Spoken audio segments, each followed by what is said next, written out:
Welcome back to the channel everyone, my name is Harry, PGA Assistant Golf Professional, here to teach you today how to stop that awful chicken wing out on the golf course. So make sure you stay tuned to the rest of this video so you know exactly how to get rid of that.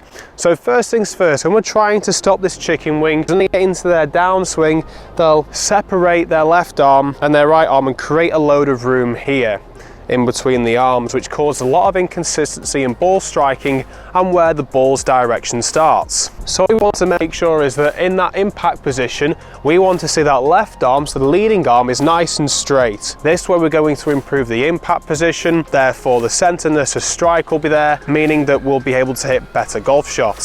So step number one, you're going to swap your grip for this. And this is such a horrendous drill just to get used to. However, once you nail this, you'll realize how easy it is to produce shots with your left arm nice and straight, avoiding that chicken wing. If you're a right-handed golfer where you'd have the right hand below left, I want you to swap them around like so here. And what this encourages you to do is when you do this chicken wing doing this, it's impossible to actually hit the ball. I had this same issue a few years ago, and my coach gave me this drill to try, and every time I tried it, doing it this way, the chicken wing, left over right, I shanked every single one for the first 10 shots, which wasn't very appealing for me. Over time, I figured out that if I persevered and I hit a shot left over right very well, that meant that I'd cured the chicken wing for good. So what I'm going to get you to do is, with the left over right grip, once you hit the club back here, the feeling is that that left arm is going to be rotating so that when the club hits impact, the elbow is pointing towards your body. Rather than pointing away, it wants to point towards the body. So the feeling here is that when you're in the top of the swing here, you're going to drag that left elbow and bring it inwards like so here. Now on the way through,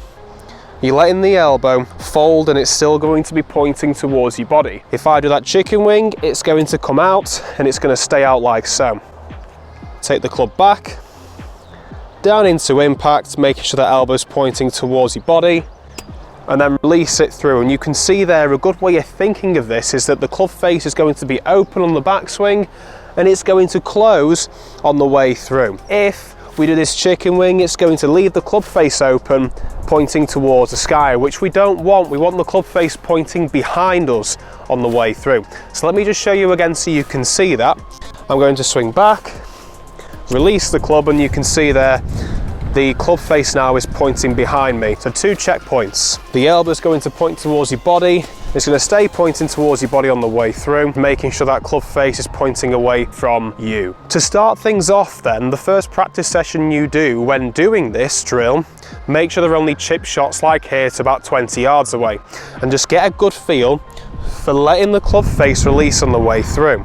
This way it's going to give you a really good feel of what it would be like when it comes to making that bigger swing doing this. So then if you come back, you're going to make an even bigger swing on the way back and on the way through. You could call it that the club is parallel to the ground. The second one, when you come to try this, you can make it so that the club is vertical to the ground. And the final one being a full swing, and the full swing is the most difficult one to get right. So do take your time doing this, but over time you will find it so much easier to achieve and stop that chicken wing for good. And to finish things off, after sessions of developing this bigger and bigger swing, doing the cack-handed drill, all you want to do is swap your hands over and get the same feeling. You're still letting the club release in the correct way, which should allow you then to hit better strikes out on the golf course and stop that chicken wing. So I'm going to give it a try here, just doing a little pitch. I'm just going to go left hand over right for the practice swing, and I'm going to reverse over for the actual shot. Straight away there, I was really trying to get a good feel for that. I did slightly hit the ground first. However, I'm not used to doing that. If you do find that after the first few shots, you're going to be duffing them, finning them, persevere and enjoy that journey, because at the end of the mountain, there's always that pot of gold, if that's what they say. I can't remember the actual saying, but you know what I mean. So anyway, go and give us a try. Let me know how you get on by commenting down below. If this video did help you improve your golf, let me know. And if you'd like to see similar videos like this, don't forget to hit the subscribe button on YouTube, and I'll see you in the next video. Thanks for watching. See you next time.